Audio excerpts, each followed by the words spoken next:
It's now about 3 o'clock on the afternoon of Good Friday, and we read this.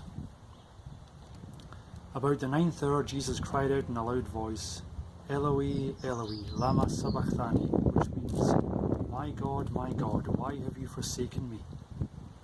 When some of those standing there heard this, they said, he's calling Elijah. Immediately one of them ran and got a sponge. He filled it with wine vinegar, put it on a stick, and offered it to Jesus to drink. The rest said, now leave him alone, let's see if Elijah comes to save him. And when Jesus had cried out in a loud voice, he gave up his spirit. At that moment the curtain of the temple was torn in two from top to bottom. The earth shook and the rocks split. The tombs broke open and the bodies of many holy people who had died were raised to life. They came out of the tombs, and after Jesus' resurrection, he went into the holy city and appeared to many people. When the centurion and those with him who were guarding Jesus saw the earthquake and all that had happened, they were terrified and exclaimed, surely he was the Son of God.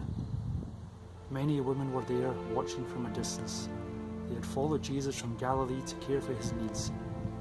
Among them were Mary Magdalene, Mary the mother of James and Joseph, and the mother of Zebedee's sons. Yes, surely Jesus is the Son of God. And their women are there, watching from a distance, watching as Jesus dies. It says this in Isaiah 53, he was despised and rejected by men, a man of sorrows and familiar with suffering. Like one from whom men hide their faces, he was despised and we esteemed him not. Surely he took up our infirmities and carried our sorrows.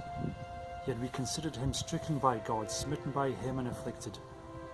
But he was pierced for our transgressions. He was crushed for our iniquities.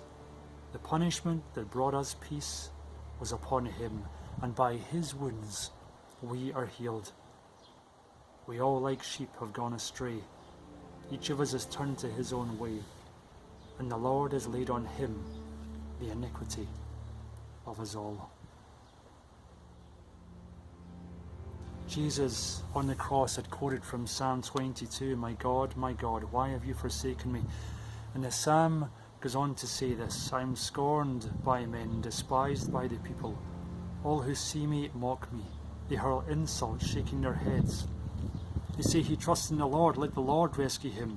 Let him deliver him, since he delights in him.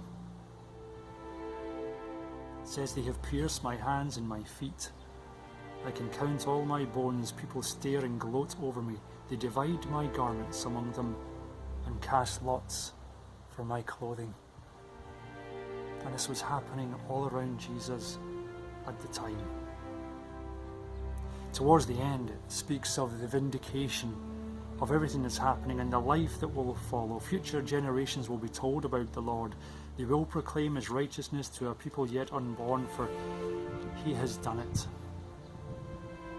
But for now, Jesus is loving us to the very last. He is loving us to the greatest extent. And importantly, we're told that he gave up his spirit. He gave it up willingly, lovingly for us. He chose to do this for us. He dies for us. And the redemption of us that Jesus came to achieve is accomplished once and for all. See from his head, his hands, his feet, sorrow and love flow mingled down. Did e'er such love and sorrow meet, or thorns compose so rich a crown?